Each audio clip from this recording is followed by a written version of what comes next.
Welcome to the Lost FoundPodcast. I'm your host, Amanda. Join me each week as I rediscover my life's meaning, my passions, and my place in this world after leaving behind the only dream I've ever known. If you are dealing with self-loss, identity changes, career transitions, or you are still trying to figure out your life's purpose, then you're not alone. Join me. Wanderers are always welcome.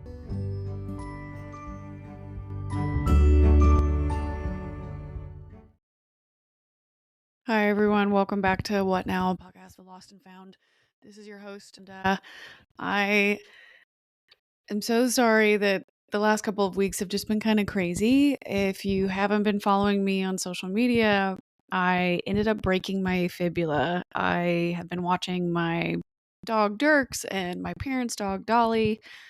They are brother and sister, and so they've been with me for the last 3 weeks, and at the time of this recording, I'm okay, but the last couple of weeks leading up to a few of the episodes, I had to postpone because I was taking care of them and slipped in the backyard and broke my leg. And so all of my editing and process for how I record and time I spend on the computer promoting the show and doing all these various things has just changed.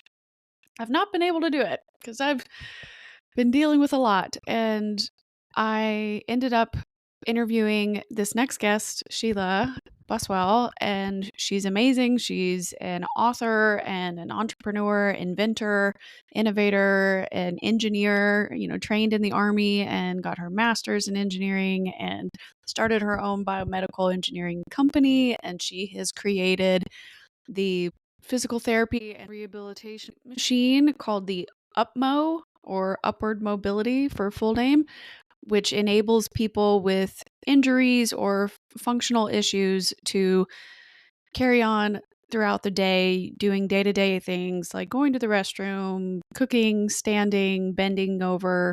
And it uses AI to power and learn how that person moves, and based on how tall they are, how old they are, how much they weigh, and their gender and things like that. So it's absolutely fascinating. So she's going to share her story of growing up and her interest in science and how that, moved throughout her career changes, and all of her stories about innovation and problem solving and trying to break into the healthcare industry as an entrepreneur, her military experience and how that influenced the decisions that she made as a founder and as a daughter, and her decision to eventually write a book all about imposter syndrome, because she was dealing with imposter syndrome when she was trying to start her business and ended up writing a book to help others feel less alone in the world. And so I think you'll find her discussions fun and different, but this episode's really just all about how to build confidence, find your community, and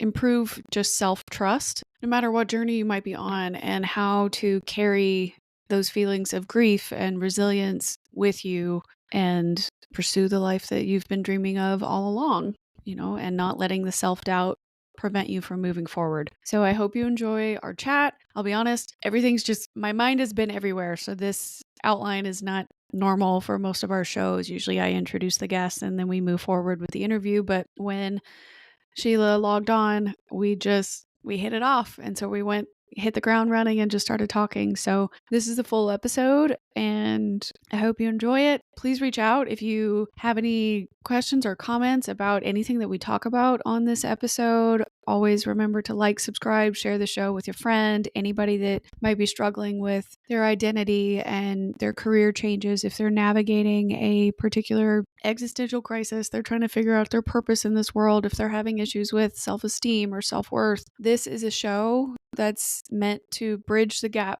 between who you are now to who you want to become. And by sharing these vulnerable, raw, authentic stories with one another, I feel like we can learn from each other and improve your lives, right? One step at a time, one story at a time. And without further ado, please enjoy Sheila Buswell. And I am supposed to be moving closer to my parents, and then I ended up breaking my leg, and now the move is kind of up in the air. But the point is to move home so that way I can save some more money, buy better technology, get a better camera and microphone. I kind of feel like I've been doing this like all the famous inventors always start out of their garage or on the floor in their bedroom. And that's kind of what I've been doing for the last 2 years. And now I've started to prove to myself, which we can maybe even talk about this for the show. I feel like I can actually say now I am a podcaster. A lot of times when people ask me, well, what do you do? Or what do you do for fun? And I didn't realize until maybe a couple months ago, I was still not telling people about it. Not that I wasn't proud of the show, but my identity of being a creator, I'm just getting used to it, right? And then my dad would always interrupt me and be like, well, she's got this podcast and she does this thing and she talks about this and all that kind of stuff. And people go, why didn't you say that? Why didn't you lead with this thing? And it's just shown me that, okay, if this is for real, I have to invest in myself. I have to take a risk and try this for real. And maybe it'll take a while to make any money and it'll take a while to grow it into whatever I believe it could possibly be. But sometimes you just actually need to do that. So that was the point of the move and trying to invest in myself. So I have a question. Did you do national security from Nashville, Tennessee? No, I went to college at the University of Mississippi and I did my undergrad in psychology and intelligence and security studies. And then from there, I accepted a contract job with FEMA. And while I was working for FEMA, I was waiting on my application with the FBI. And so I worked there for 3 years as a counterintelligence contractor. And then after that, I had a job offer from the White House right after the first Trump administration, but they ended up getting rid of the division I would have worked for. So I made it all the way through and I had the offer letter signed and everything. But then 3 weeks after I had that, I was supposed to start, they just dismantled it and fired the director that was in charge of it. So I didn't have a job. So then I switched and I worked for the Defense Intelligence Agency for about 6 months. And then a new contract came up with FEMA. So I went back to work for my previous boss. And I was a full-time federal employee there for a year. And then I went to the Bureau again for 3 years. And then COVID hits and everything goes sideways for everyone in lots of industries. But the Bureau in particular was a really interesting place to be at that time because you had to protect your own people and make sure everybody that was sick was taken care of, but you still had to conduct all these investigations. And it just got really complicated. And my family got sick and had a lot of personal issues going on.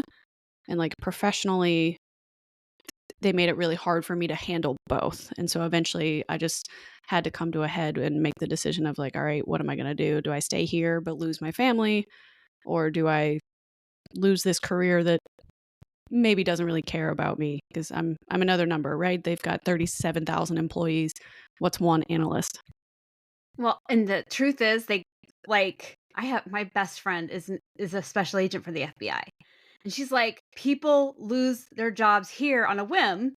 And it's, people who are just doing their job. They're doing what they're supposed to do. So there's no security. I had a very good career lined up. I had, right before I left, I had joined a new criminal squad for crimes against children and human trafficking that had like a pretty clear path that I could go up the ladder and you could see the career changes. Like it was a very step by step thing.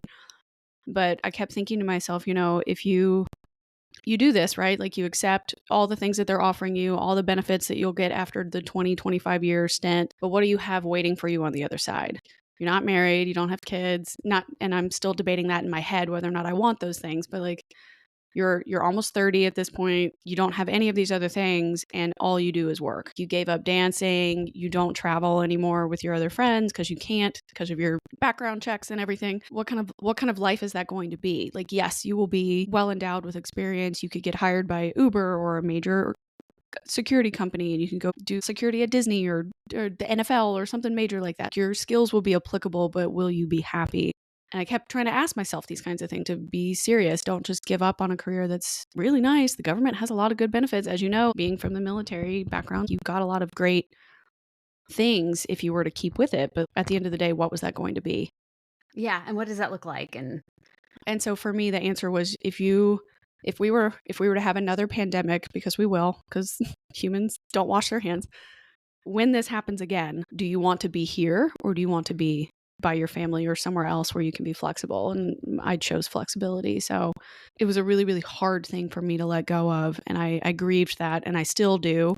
I think I've gotten a lot better, but I used to have that idea, and I would love to bring somebody on to talk about grief for the show. But I used to think you grieve somebody that dies, right? Or you grieve a relationship that ended, like a breakup, something that feels a whole lot more tangible than changing careers.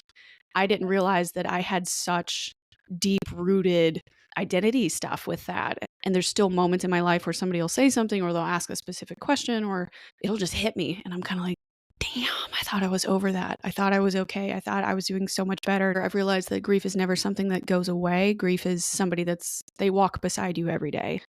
They're holding your hand throughout your entire life. It's just how you choose to manage that relationship that helps like enable you to move forward and do all kinds of different things. But that's really why I started the show, is because I had such a heavy response to it and I didn't understand why. I didn't identify it as grief. And in that moment, I was frustrated and disappointed and so sad and feeling lost and needing to find people that are found to see if they would have any answers. And so that's why I love getting to talk to people like you, because you have interesting stories and you've possibly been through something similar, with the regimented kind of lifestyle from the military, but now you're an engineer, and just the irony that you're creating all of these things that are going to be helpful for people that need rehab. And I'm someone that broke her foot that grew up around the military anyway, because the marketing agency I work for is our family business, and it's rooted in recruitment and retention programs for the Army National Guard and the Navy. I've met people from all over the branches, and so I just figured, you and I might have a lot in common to talk about. I honestly, so your identity crisis, honestly, I've had this. It's the same thing. But my military experience was never like, it was always just a stepping stone. My North Star was far away from that. But I've had my identity tied to my profession and been laid off a job or fired from a job. And I'm like, what? Yeah, you're like, hold on, what the hell? I wasn't ready for that. Yeah. And sometimes that's the part, is the skills you have are yours forever. If you're not using them or you use them in some other way, that's great. But it's hard. It's a brave thing to do, to just start over. So good for you. It's the scariest thing too. I guess I talked about this with the episode that just came out this week was with a guest named Lori Pappas, and we talked about how scary it is to let go of that previous identity. Like you don't realize the stories you were telling yourself while you were living in that world or while you were identifying in that way. And when you let go of those previous beliefs or those previous held opinions about yourself or the perceptions you had of how to operate, it's very scary to it almost feels like you're being de-brainwashed. Even though I wasn't part of a cult, I wasn't being abused, in It's just the way your brain works. Like, how can you use this for that? right, the structure of what I used to think about, like I spent 6 years in 6 years or more in school doing this thing, and then I went to work for 10 years doing this thing, and now I'm not doing that thing anymore. It's kind of like, well, then what am I good for? What am I useful with? And so I know that's a terrible way to think about yourself, because you are more than just a job, but it's a funny way that your brain tricks you into thinking certain things, and like learning how to get out of that mindset and change all that. It's not just a job, though. I've seen people do it with being parents. They caregivers for their kids, and then they have an identity crisis when their kids leave home, because for so long they've identified as that. Some people define themselves like they wear their disease like a name tag, or they introduce themselves with it and they become that. And I cannot help but think that that's so unhealthy, but it's what is your reality and it's how you're coping. But people identify themselves with all sorts of things. Right. Humans are so multifaceted, right? And you can't always be more than just one thing. Well, let's talk a little bit about you too, because you're an author, you're a business owner, you're an entrepreneur, an inventor, and a veteran. You've had all these different iterations of your life. But I'm curious, maybe we could dive in reverse all the way back to the beginning a little bit. I was listening to some other podcast interviews you had, and you talked a lot about how it shaped you, and like you had a really good relationship with your grandmother, and like she kind of taught you so many things when you were little that you didn't realize were, oh, that's what she was trying to say, like once you became an adult. And so I would love to hear a little bit about what shaped Sheila into Sheila, and what kind of influenced your affinity for your business now and your biomedical stuff and engineering. Talking about reinvention, my grandma, I know this a lot about her because she lived with us from when I was born till I was 14, right? But like, her husband died at a relatively young age. She paused life to take care of him, and she had two sons. And when my dad was deployed to Vietnam. My grandma came from New York. Like, she was in the city to out desert Utah, outstate in the desert, West Desert of Utah. Yeah, it was very different. And I remember she was still my grandma, but I learned so much about her and the strength that it took. And sometimes, you have to redefine yourself because of the situation.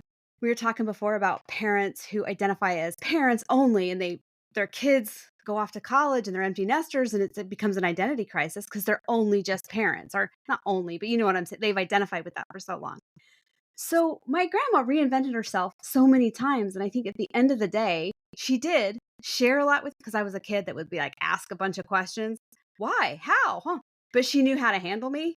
Well, I asked how my grandfather died, and she's like, his heart stopped, which is technically true. But I was like old and adult when I was like, no, he had cancer. You know what but my grandma didn't want to answer the questions like, what's all those things that a kid would ask. She had a good way of putting things in perspective. So that was something I picked up on and I appreciated later, right? Some things hurt really bad, but they're really not a big deal. That's one of my 5 things from my book, is to put things in perspective. My grandma would often say, is this going to matter in a year? And that's number 5 on my hit list. But it's like, yeah, getting cut off in traffic makes me really angry in that moment. But I don't even remember last week if I was cut off, and how that affected me. Well, I think that's great that you were able to have time with your grandmother. That's another reason why we were talking a little bit before about, me needing to move and to be closer to my family. It's not common these days for you to have elders living in the household. And so spending time with your grandparents gets less and less and less. And the older you get and the more you take on as an adult, or like you said, if you're a business owner, if you're traveling, doing all these things, you get less and less time with the people that raised you. And so when you actually think about the math, you have what? If you only see them once a year, you see them 15 more times before it's done. It's kind of like, that's, I don't know if I like that. I want to fix that. I want to flip that status number. So I think that's amazing that you actually got an opportunity to be with her. You had a little bit talked about you wanted to go to school and ended up joining the military after the fact. A lot of people actually do the military first and then go to school afterwards. So I'm curious if you could tell us a little bit more about your educational path and how did that lead you into becoming the entrepreneur you are now? Absolutely, Amanda. I went to a small high school and I graduated, I think I was third, top of my class, third. And I had a scholarship, but it was tied to a high GPA, which I didn't maintain. And I limped along for a little bit, right? Like I worked full time and went to school full time and I worked at night and then I'd go to class all day. So I wasn't sleeping and I wasn't eating right. And I would like fall asleep all the places, like if I sat down for a second. Like change is always painful. In my mind, people join the army, it was go to army, go to jail time, right? I thought, oh my God, what am I getting into? But at the same time, I fell asleep in class and I woke up with a start. And I remember thinking something's got to give. I'm not healthy. And I started looking for all their alternatives. And I turned out in the military and it wasn't true. Like I had that misconception, go to army, go to jail, which it was entirely full of criminals. And that's one of the things I learned is that people are just people and people enter the military to achieve exit velocity from their home place, their home situation, or to pay for school like I did. And then it just changes a lot of perceptions that I had about people that wouldn't have had otherwise. I remember growing up, my dad would get pretty upset about certain TV shows or things like that where Hollywood would always make the Pentagon look like total idiots or they couldn't figure out or they would lose all their equipment. And like, granted, I know historically nothing in the American government is exactly as people think it is, but it would just get so exaggerated. And he'd be like, but they're not, I've met those people, I've worked with those people. They are not this stupid. They're not this mean or they're not this, the movie Avatar made him so mad. He was like, Marines don't do this. They don't act this way. Yes, they're very proud of who they are and all the work that they do and why they want to represent who they represent in their branch. But he hated that the stereotypes were so negative because there were so many great people that do work there and smart people and kind people and multicultural people. And there's far more to it than the eye can see, especially on what's marketed sometimes. Yes, the marketing. And back to that's what you do. And it's a big deal because when I was joining the military, I met the funniest, smartest people, but also the stupidest people. Were they the same people? No. But all of the people are just people. And I'm crazy smart sometimes, but I literally have looked for my phone with the flashlight on my phone. Like, that's not super smart, but whatever, you know? It happens. It is. Yeah. I get that. I've been reading a bit more about and in your book and things like that, and you ended up getting injured in the military, is that correct? And so Yeah. you switched out early and that kind of sparked all your ingenuity for, this is what's happening to me and moved you forward with your biomedical interests and working through all that. So I'd love it if you could tell us a little bit about how that process went and, how did that impact you starting the Buswell biomedical business? So, the root of me is I'm a problem solver, and the way that manifested was I became an engineer. I was always gonna be an engineer, but I entered in the military, right? I was in the Army in 1997. I only signed up for 3 years, but I had to stay longer to get the medical discharge, which my dad I never listened to my dad, but that time I did, and he's like, "Stay in and get the medical discharge. You'll be thankful if there's another war." "Dad, there's not gonna be another war," said I, and then I get out in 2001. Right.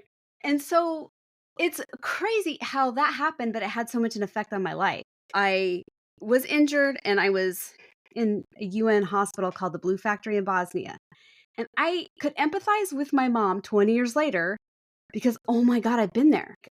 Didn't have to wait to go to the bathroom. I had a cadre of Norwegian nurses at the UN hospital to take me, but it just wasn't great to be conditioned for 20 years to do something by yourself, and now all of a sudden you have an entourage, and it's weird. But my mom had to wait. They were short-staffed. She was in Arizona. It was 20 years later, and she was in a fancy rehab hospital, but they're short-staffed. It's not like any of the people were ill-intentioned, there's just not enough of them. I could put myself in my mom's place, as well as just dealing with something yourself. When you're 20, you don't really and I signed up for the military. I thought, "Oh, this is a thing I had to, whatever, deal with." But my mom didn't sign up for anything. She got married, and she's very like, I totally wouldn't care if it's a man or a woman in there. I just cared that there was somebody in there when I went to the bathroom. My mom would definitely care. Like, she would have a triage list, but she would have to wait. They were short-staffed, and I knew there was a better way, right? Like, I knew this hadn't changed since 1998 in Bosnia, but I since then, I worked for a lot of great companies. I got a undergraduate in mechanical engineering and a master's in biomedical engineering, and I knew better was possible. For the most of my career, if not all of it, I did research and development, and that meant automating manually intensive tasks to machines doing it. So, my first inclination when my mom got injured and I went out there was to burn the place down, which I'm not good at arson anyway, or I have no experience in that. I don't imagine that I'd be very good. But I was also kind of surly and mean to the healthcare workers that were well-intentioned, there's just not enough of them. But it took me a process to realize, oh, it's not just because it's my mom, it's because 'cause they're short-staffed and this is a systemic problem. But hearkening back to I had to redefine myself to join the military, redefine myself when I got out, and knowing that my grandma had done that so drastically, I wasn't afraid of it. Well, I was a little bit afraid, but I wasn't, you know what I mean? It didn't stop me. But I asked myself, if not you, then who? Because I have the experience and I have the education. And if not now, then when? Because it had been 20 years and there's no solution. But it's not like I had the entrepreneurship spirit then. I was like, figured out a solution, which took a year. And then my plan was just to go work for whoever was developing something that was like this. And nobody was. So I patented the device, the UPMO, and built a business around that, and that's what I'm doing now. Yeah, no, I love that. I've heard a lot from other entrepreneurs that I've interviewed for the show that like sometimes if you don't really know what direction to go in, but you want to start your own kind of business or you want to do this thing, you have to look for what is a problem and how can I solve this particular problem for more people. And so one of the best ways to maintain all of that charisma, I guess, or the enthusiasm for whatever it is you're trying to create, you have a personal connection to it. So if you were solving a problem for your mom because you go, "Oh, I had this issue. I had a different kind of situation happen to me, and now my mom has to go through it, and I don't want her to suffer more than is necessary just to heal." Because you said that she fell. Yeah, she fell, and then she broke her hips, and she had screws, and she was in rehab for more than 3 weeks and lost. I mean, it doesn't sound like 10 pounds some people could lose, but my mom is a tiny, tiny woman. So she was like 110 pounds or something, and she lost 10 pounds. Bless her.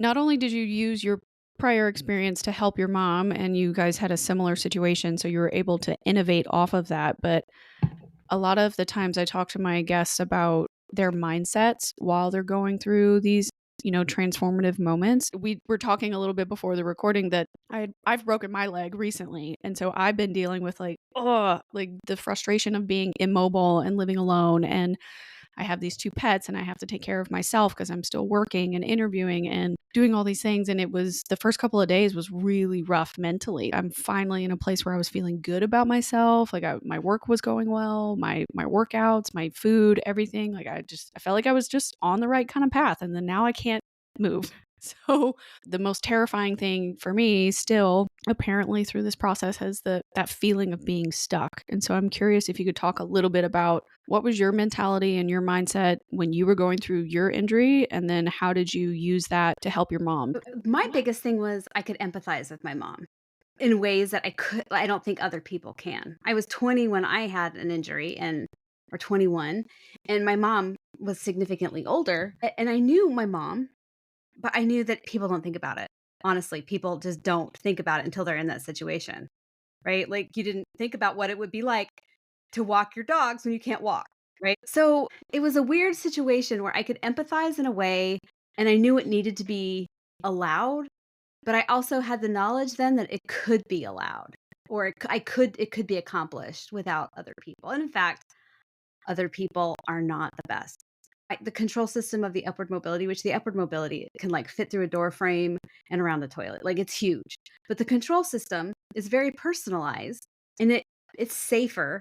But if you're in a rehabilitation setting and you're in a hospital bed, instead of calling a healthcare worker from a remote, you call this thing and it would come to you like a Roomba. And then you attach your personalized harness that controls it.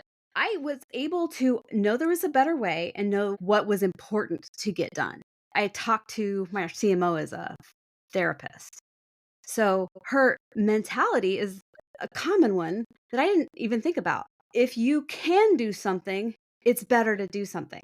But like, people who fall generally are scared of falling, so they do less. So then when they step outside their comfort zone, or they're more likely to have a bad fall.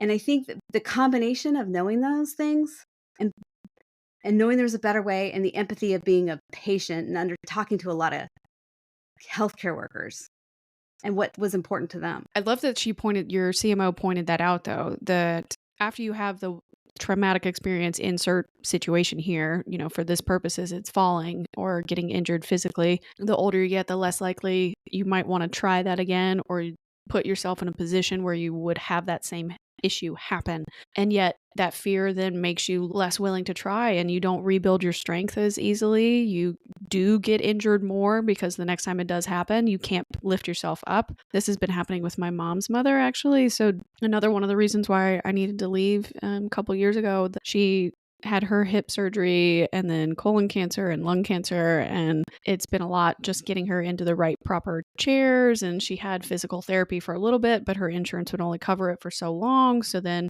she used to be a swimmer. She would swim 3 times a week with her friends. But then after her hip surgery, kind of gave up on that and hasn't gone back out, doesn't want to travel much outside the house very far or for very long either if you do take her out. And so I can see what you're talking about now. That makes a lot of sense, that if you can find a way to help the person who's gone through that particular situation feel confident enough to keep living their life, they will be able to build the strength to prevent the injury from happening again, or at least prevent it from being as severe as before. Your CMO is so smart. I love that. It's exactly right. It goes straight to human psychology, that if I can design something that'll help you get rid of that fear and enable you to live your life independently, you can do all these things that you're missing. I love that. Erica is really smart, but she looks at things because she's a occupational therapist. So she looks at things with that education and lens. Yeah, it made sense to me when it was mentioned, but it was like not something I thought of. I was totally stuck in doing the activities of daily living independently, good for me mentally, and I needed that escape. But I didn't think about how the benefits of it physiologically, I guess. Yeah, the fitness industry, luckily, there's some trends that are changing, but a lot of it's moving towards your longevity. Longevity seems to be the cash cow word these days that people are using on social media and stuff, but improving your longevity by lifting your weights, eating well, taking care of your bones, all that kind of stuff, like you'll feel better and look better and you can do more. And if you want to be around to see your grandkids or great grandchildren, like these are the things you can do now to take care of that and prepare for it. And with all the tech and supplements that are available, I would not be surprised if we start pushing the life expectancy years much, much further along. Yes, and the fact that you live a better life. My mom's was always important to be thin. Well, now she's older and that equals frail. So that definition has changed. And it's like, yeah, people are going to live longer, but they want them to live a quality life while they're living longer, right? It's been very backwards. Even my grandparents say these things to my brother and I. My brother's was a CrossFit coach and has done powerlifting for a very long time now and was a decathlete in high school and college. So he's been into fitness for a very long time. But she would say these things to us. Oh, don't lift too much, Amanda. You don't want to look too manly, or you don't want to gain too much weight or whatever. In my 30s now, this is so important because I go back and look at myself in college where I thought I was fat. All those Facebook memory photos pop up and oh my God, somebody should have hugged me and been like, please eat this. Please do this thing. Don't do this. This isn't right. My brother's had multiple injuries. He's ripped his chest. He's had his knee worked on. He's, hurt his ankle and stuff before. And that man can deadlift 500 plus pounds. He's crushing it, but it's because he takes care of his body. He can recover and do all those things. So I know my brother will still be doing stuff like that. Maybe not that weight level, but eventually, even into his 80s, he'll still be physically around and doing stuff because he's trying it now. Whereas when my grandma was 80, standing up out of a wheelchair was a huge deal, right? Like he's going to redefine what old is. Yeah, 1,000%. Yeah, yeah. Tell me, where are you in the process with the UPMO right now? Is it been fully developed and you're using it in different hospitals, or are you still doing the R&D and you're hoping to implement it in the next few years? What is that like while you invent So something and then bring it to life? we have a full-size prototype down in the basement, but it's like just the frame and we can lift 500 pounds and it can be stable, that kind of thing. But the control system, we know it's doable because I got over 100 samples and there was some commonality across the age spectrum and male and 50% male and female roughly. And people stand up and sit down and walk relatively the same. Like walking is a little bit because women have what's called a Q angle from their hips down to their knees, and men don't have that. They walk differently, but the stability is very much the same. So we know it's feasible, but it takes a lot of capital to do it, to like integrate everything, and it's an FDA regulated device. So we have to ensure that it's safe and ethical going forward. And that's a good thing. It's just when we talk about the purpose and success, it changes because your ikigai or your reason for living, when it's hard. We're 5 years into it now. The motivation wanes, so there's discipline and that I need to have, and the reason for living doesn't change, but sometimes it's really hard to stick to remember that, right? It was nice when I worked for another company, I had an active 401k and 2 weeks paid vacation, but that's just not the reality now, and that's gotta be okay. Yeah, you've shifted your priorities, so your lifestyle now looks a bit different too. Yeah, while you're trying to make this come to life. Well, let's talk a little bit about all the other projects that you're also working on. The UPMO is being created and it's taking its time. You're doing everything you're supposed to do throughout that process to make it profitable and useful for everyone. In the meantime, you also wrote a book called Is This Seat for Me, which explores imposter syndrome and self-doubt, which is something I think everyone can relate to depending on how they identify it. And I love that you mentioned in the book that it shows up in different ways for each person. So sometimes some people may not recognize that that's what they're actually feeling, and they can put a name to it by reading your book and go, oh, actually, all right, so I'm not alone in this because this person acts the exact same way as I do. So I'd love for you to talk to us a little bit about your book. When did you decide to write it? Gladly tell you about this. I started Buswell Biomedical in 2019 as officially a company, and then to raise money to build stuff, I would pitch my business, right? I have an education and a background in engineering, not business. So I needed to learn those things. When I would ask questions to further my knowledge, people would be like, oh, it's imposter syndrome. And I didn't know what that meant, but I had a visceral reaction to it. No, it's not. And it later I did some investigation and I learned as a person, which I'm capable of doing. But I was like, "Oh, I I never had a moment where I felt I couldn't learn machine learning or what I needed to learn for business to achieve a company." But I do have imposter syndrome after 20 years of being an engineer and being told no one's going to take you seriously if you quit acting so air quotes girly. And I don't like saying girly because we're talking about grown women. But like now, fast forward, I don't feel feminine enough around these women, right? I don't know about childbearing. I have less than one kid. And I don't know about makeup. I don't know about hair. And like an eyelash curler sent me off a deep end. And I was trying to understand how to put all those things because everybody's not everything. There are things you're going to be confident in and present well. And then there's things you have to work on. But that doesn't mean the average person needs to know all your tender spots, right? Like I don't need I hated to admit when I didn't know. I didn't wanna admit when I didn't know, and I didn't wanna ask questions. So people are like, "I'll just go to a makeup counter or something and ask questions." And I'm like, I didn't want to advertise my ignorance in that. Like, it wasn't something I wanted to admit. So then when I talk to more people, I feel like this is everybody. They don't wanna admit. For me, at the time, it was makeup and babies. But, like, it was also I got a medical discharge because the generator fell on my foot, right? And I got out of the army in 2001. So when I that's part of my story when I pitched my business, but I started realizing when I was recording myself that I would just do weird stuff or I'd speed up. I just didn't like talking about it. And I had to explore that more. And I didn't feel like enough when I was talking about my military service because to really serve, you had to serve in Iraq or Afghanistan or whatever to do both, if not one or the other. And I went to whatever. Does that matter? And then I got a medical discharge, not from taking a bullet or jumping on a grenade because a generator fell on my foot. Really not something that people associate with. So I was thinking, well, is my military service enough? And this is years after I think this was 2 years after the book that I had that revelation, and it just sneaks up and attacks you and whispers in your ear, but people don't like to talk about it.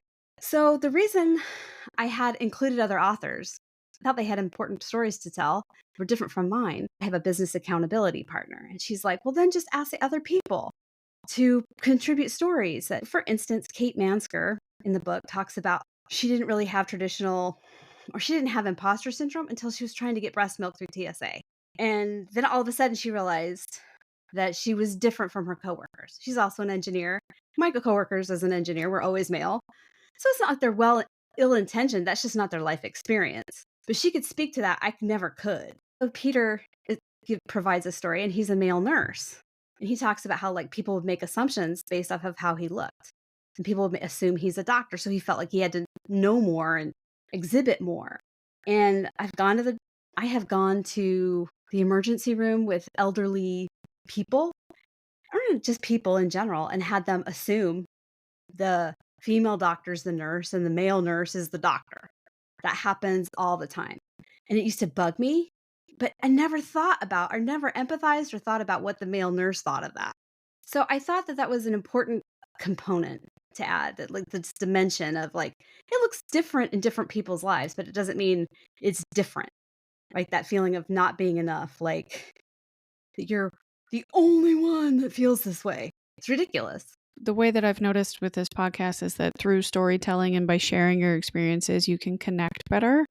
And by improving your human connection in general, not just practicing communication skills, but just having that intimate connection where you can relate to each other on some kind of level, it kind of levels the playing field a little bit where you go, oh, I don't have to be intimidated by this situation because they've gone through this too, or they feel the exact same way. And so I don't have to feel awkward or less than about this because I can, kind of let that roll off. But I really liked what you were talking about, the constructs of femininity.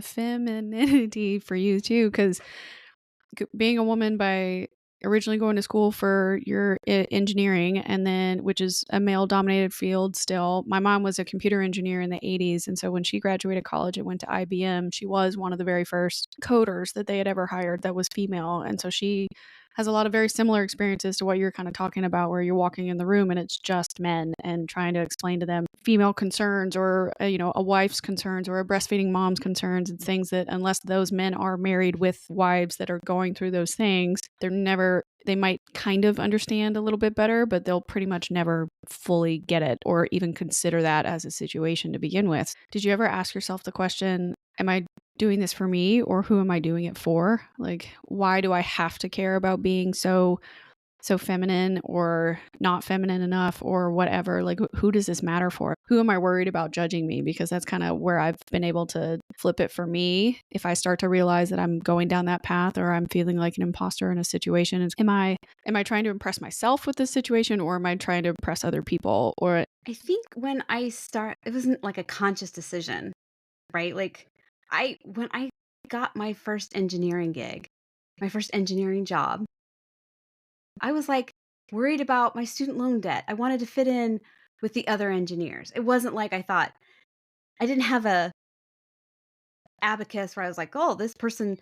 I was one of the few women, right? But I didn't have abacus beads like this person whatever.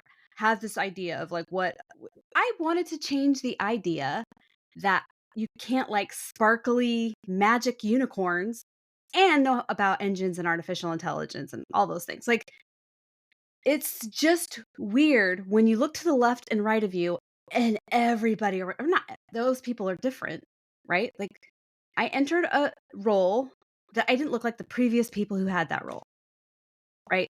Traditionally, engineers were look like this and I look like me. But that doesn't mean that I couldn't do the job. And that goes into my book like there's 5 personal solutions, but one is just remembering your past experiences.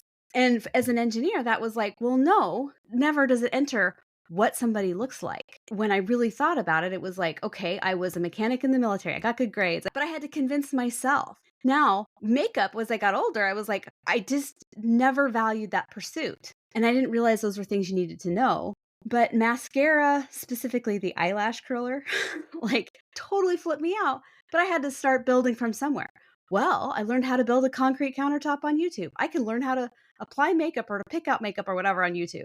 And that's what I did. And I started building confidence that way. But it's not like I had a method that overreaches just my pursuit of engineering. It was like, okay, I'm going to approach this, and what's logical and what other people look like shouldn't matter. And so I'm not going to let it matter. But you assume people judge and what they think of you, that really doesn't matter. What you think yourself. Prove it to yourself that you belong where you are. I've heard this thing that like a ship is totally safe in the harbor, but that's not what it's designed for. And I think as human beings, we need to take risks and be out sailing around, like doing our thing. I love that you took integrating what it means to be feminine or a woman in these particular pursuits, but you did it at your own pace, right? Because you went into the original situations being like, this is who I am, this is what I'm trying to do, this is the goal I'm trying to achieve.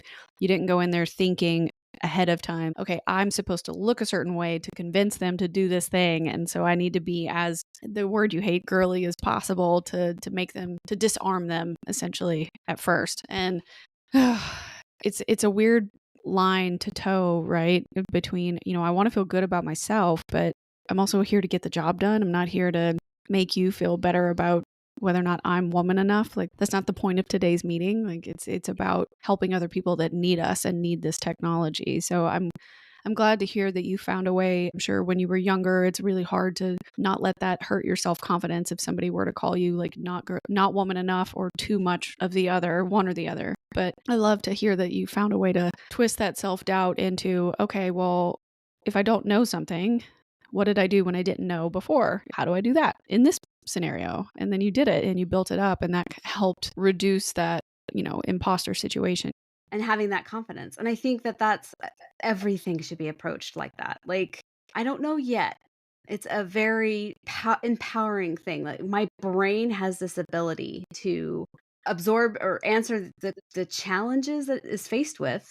Just give it a chance. I like that. Well, for anybody who's listening now who may be struggling with self-doubt and they could probably pull some good lessons from your book, what would you say is one lesson from your book that they absolutely need to know? I think the most important thing is you're not alone. Like it looks different than might call it a monster under the bed, like sneaks out and whispers in your ear. But everybody has a monster under their bed, and you're not alone in dealing with that.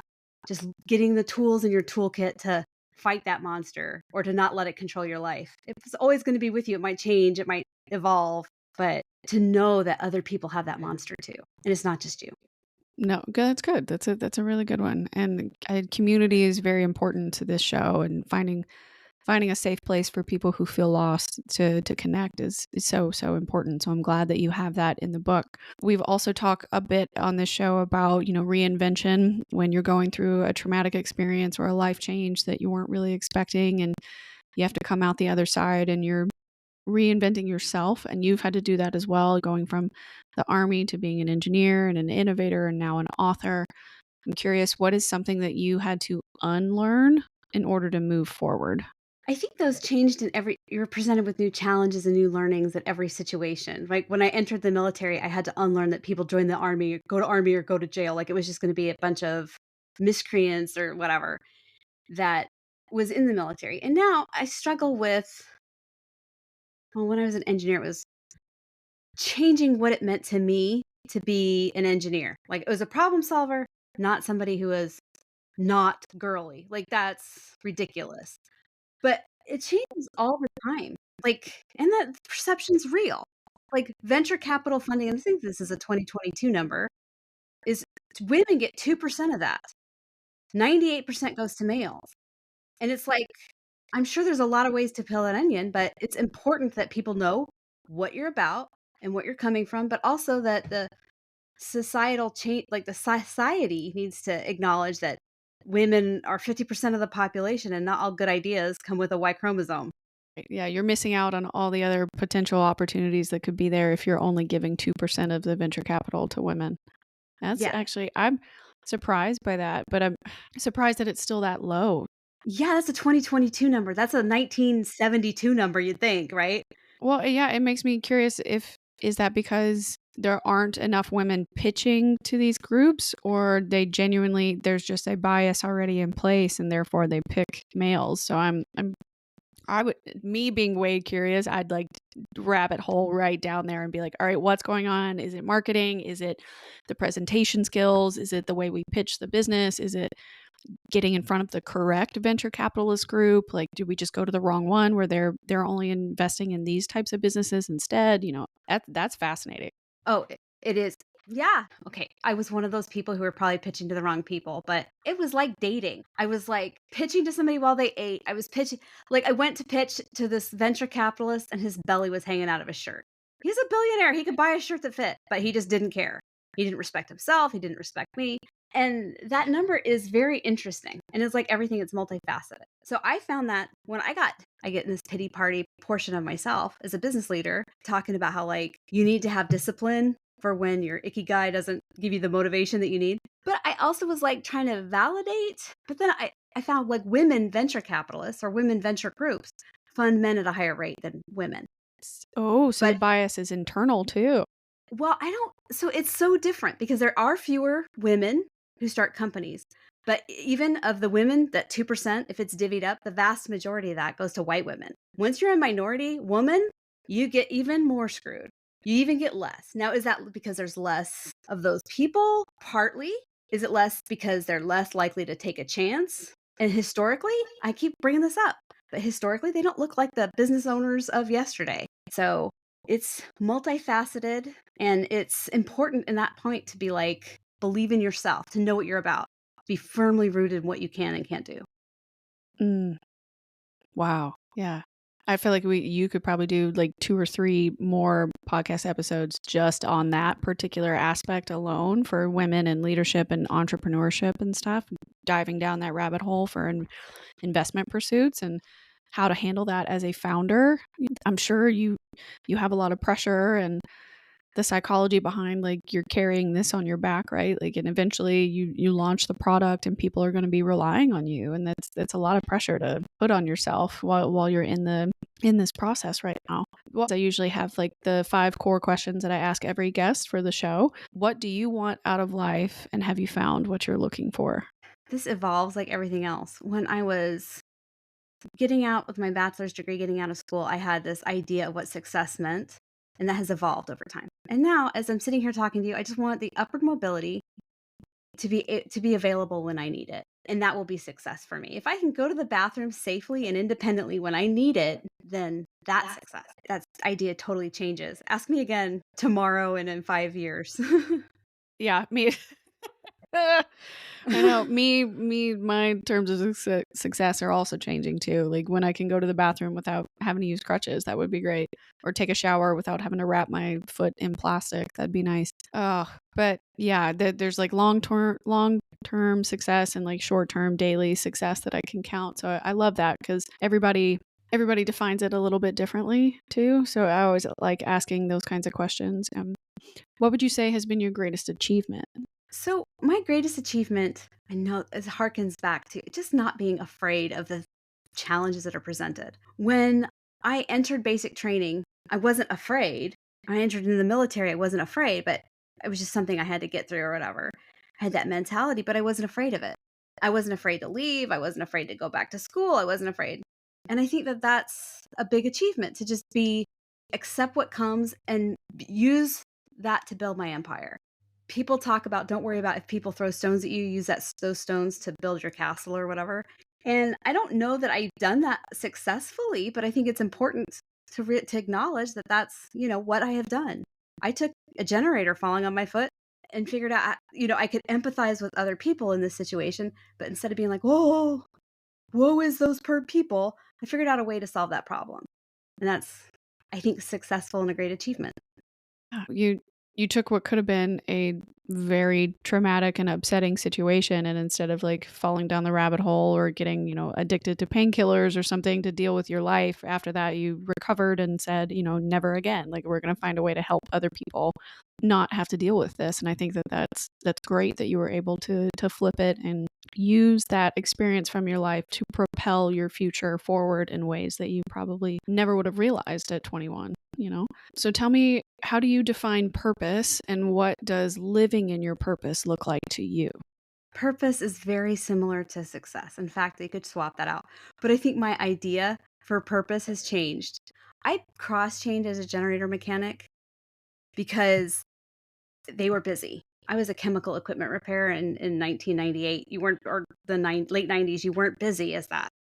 You were busy all the time as a generator mechanic. But if you weren't busy, the Army would make you busy. Using that was details, and details meant cleaning toilets. And there's purpose in that, but I didn't see the purpose in it. I just thought, gross. So that's a personal thing too. And I think what I find purpose in day to day change is not the same as what you or, oh my gosh, my dog that just moved closer to me. She thinks her purpose is to hunt rabbits and chase things in her sleep and do dog stuff. Her purpose for her living and my purpose for her are very different. Like, she makes me smile. My dog, Penny, is, just doing dog stuff. And I think that purpose for me has changed. Ultimately, my purpose is to create this independence and safety for people in rehabilitation hospitals.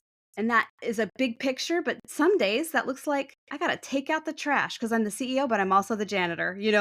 And so that changes from day to day. And how I propel that mission forward, drawing that line to any job I do is important. Oh, and that's good. And I'm glad you pointed out that while you're in the pursuit of this project and this purpose, you're not just only doing the thing that you like, you're doing the things that are also not so glamorous, not so fun, not so shiny. Because being a CEO or a founder of a business, not every day is amazing. And as a founder, you have tough decisions and things you have to do. And taking out the metaphorical trash every now and then, it's something you're a part of. And being able to take responsibility for all aspects of the company. I think that's and all aspects of the project, not just the fun stuff that you would rather do. I think that that's really important too. If you could give yourself advice 10 years ago, what would that advice be? to listen to my intuition or my gut more than other people, or as much as. So many times in my life, I minimized what I was thinking or feeling was or knowing was right and listening to other people. Not that they're ill intentioned, but other people, just like in my book, I talk about don't compare yourself to others. They're not living your life. You don't know what their experience is telling them, but your gut is speaking or your intuition totally for you. They know your intuition knows your journey, knows where you're at, knows what you need, and listen to that more. Yeah, and I've talked to a few people about intuition and stuff as well on the show. I'm curious, how did you start to connect to it? Did you always have a pretty intuitive mind and you would listen to that inner voice or that inner knowing, or did you connect to it later in life and you developed it over time kind of a thing? I think this is going to date me a little bit, but like Pong, if it's from doing things wrong and being like, oh, I knew better, but I didn't. I listened to this person instead of what I knew was right. And I think that happened enough where I learned that lesson to listen to it more, to put more value in my own intuition. You see, other people, again, I'm going to say this, they're not bad, they're not ill intentioned, right? But they don't know. Like, for instance, I worked at Anheuser-Busch and I left there just because I say very similar to your situation, actually. I was traveling all the time. I had learned what I came there to learn, and I took a pay cut to leave. But that was my intuition, and everybody told me, don't do that. But then 6 months later, Anheuser-Busch sold to InBev and they laid off all the engineers. They went from like 400 corporate engineers in St. Louis to 12. Mm. But I had already jumped ship and I listened to myself then. It wasn't that I was the white wise thing to do or that I had any reason to think that was gonna happen, but I knew that that wasn't for me, and I didn't try to pretend that I'm gonna be happy doing this for 30 years. Yeah, I have that kind of freaky flashback feeling a lot too, where I left in 2022 from the FBI, and then everything changes in 2024 after the elections, and now the last 3 months, some of my friends have been absolutely terrified, just very worried about where they're gonna be able to go or what they're gonna be able to do or work on or how they're even able to act at the office anymore, and I can't even imagine the stress, but based on the career that I had while I was there, if I had stayed and I would be in the exact same position, if not more so in a threatened position based on the cases that I worked and things like that. So it was divine timing, I guess. But I also kind of had that same intuitive feeling in my voice that was just like, this is not it for you anymore. This is not the way, and you can leave. It'll be okay. You can leave, and yeah. So I get that. I can relate to that knowing where you're like, wow, I can't believe I missed that mark just barely. Like it could have been me. It could have been me. Yep. And that's freaky. But I'm so glad that you learned how to lean into that and listen to it because it's hard. Women are more often to ask other people for advice before making their own decisions, and you're taught to do that, right? Because societally, you want to be amenable to everyone, and if you didn't ask a certain person's opinion and they found out that you did it and then they're like offended, like, you didn't ask me, how could you make this decision without me? And it's like, but it wasn't you, it wasn't your life, it's my life. Yep. But learning to have the strength to say, I know what's best for me, and I need to lean into that, and that's such a hard skill to cultivate if you're not taught how to, or how to listen to it, or what does it sound like. So I think that's great that you hark on that and lean into that now. And then our final question, what advice would you give someone who is listening to this episode who might be feeling stuck or lost in their life right now and they're searching for meaning and purpose? What advice would you give to them? This is a hard question, but I think it's important to just know that other people are doing that too. And again, I'm going to talk about intuition, but like, what's going to fit. I like supermodels in their outfits. That's great. But that doesn't mean I know because I'm this age that it's not going to fit my physique, right? Like, oh my gosh. Things, especially in the late 90s, weren't built for women with curves. And I think it's important to realize that what's for you might not be for everybody. And you're not the only one feeling that and having that flailing moment. Yeah. And yeah, and you can lean into that flail because something always comes out of it. It's kind of what I've been thinking about a lot lately, that like that worst, darkest moment is actually the crux of a turning point where you're about to level up in a different way. And in order to break through whatever that particular ceiling might be, every time you do that, it gets a little bit harder and a little bit harder, but you've survived all the other levels. You can survive this level too. Well, Sheila, this has been so much fun. I've had such a great time chatting with you. Please let all the listeners know what's the best way to reach out to you or find you if they want to engage or talk about the business or find your book. The book is called Is This Seat for Me? And I have the website, www.isthisseatforme.com. If a person goes to that website and leaves their email, you get a chapter of my book via audio or ebook. You can choose. You just can't choose the dead tree version, this version. But I think we'll start an email conversation and I won't spam you. But that's the best way to reach me. Great. Okay. Well, everyone, I will make sure to put Sheila's information in the show notes. And remember, like, subscribe, leave a review. Let us know what you loved about this episode. Any feedback you have for me or Sheila, we would greatly appreciate it. And we welcome your questions. And I'll be sure to respond to as many of the DMs as I can. You can find us on Apple and Spotify and YouTube, wherever you get your podcast. Be sure to follow along and subscribe. That's the best way for us to stay in contact. You can always find me at hello@podcastforthelost.com. I'm on Instagram and TikTok as well. And remember, wanderers are always welcome.